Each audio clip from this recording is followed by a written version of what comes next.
قشنگ بود. یکی از بچه‌ها تماس گرفت، از بچه‌های خودمون تو دانشگاه علم صنعتی، گفتش که آقا یه سایتی پیدا کردیم، میشینی این طرف میز، طرف اونور تو آمریکاست، حالا هر جایی هستش، تو محیط سایبری ممکنه همسایه بغل دستت بشه، درسته؟ اما خلاصه این سایت خارجیه. ریز و درشت زندگی تو از پشت کامپیوتر بهت میگه. ریز و درشت زندگی تو از پشت کامپیوتر بده. میگه چه غذایی دوست داری؟ برادرت مریضه، پدرت شغلش چیه؟ این میخکوب شده بود، ترسیده بود. ما اومدیم یه پژوهش انجام بدیم. 30 نفر از 30 نقطه کشور یکی در میان همزمان با این کانکت شدن. بلا استثناء آمار 30 نفر رو داد. عجیب بود نتیجه واقعا. یعنی بعضی از بچه‌ها ترسیده بودن. اومدیم یه کار دیگه کردیم. اومدیم یکی در میان به اینها گفتیم از لفظ بسم الله الرحمن الرحیم استفاده کنن. نتیجه فوق‌العاده بود. یکی در میان اون آقا میگفت اختلال در کانکشن. بچه مسلمان تو میدونی بسم الله الرحمن الرحیم چه کار میکنه، درسته؟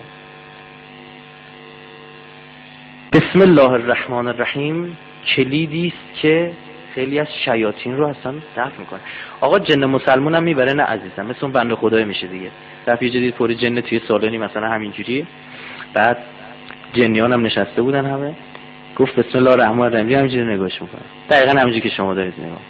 بعد گفت، بعد بوده تجویدم، گفت بسم الله الرحمن الرحیم، همینجوری نگاهش کردن. گفت با صوت بخونم بهتره، گفت بسم الله الرحمن الرحیم، همه گفتن الله. حکایت اینجوریه، نه اونی که مؤمنه نه با تو کاری داره، اصلا و ابدا باهات کاری نداره. خب اما صحبت رو کافرش. عزیزم حالا میخوام یه نکته بریم بزنیم اون طرف، نظرتون چیه؟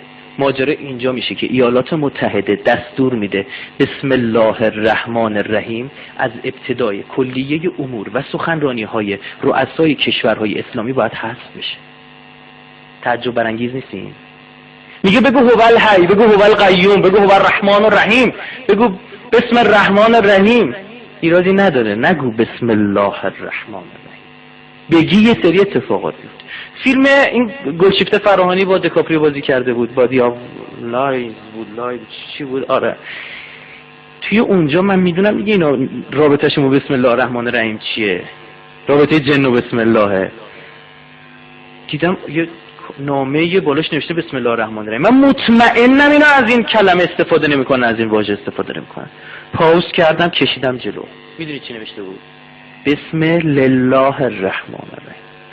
با این ل اضافه شدن کسی که عربی میدونن فاتحه کلمه خونده میشه، کلا یه معنای دیگه میده. از این جهته که بسم الله الرحمن الرحیم در لوژه‌های طبقه بالای فراماسونری ممنوعه.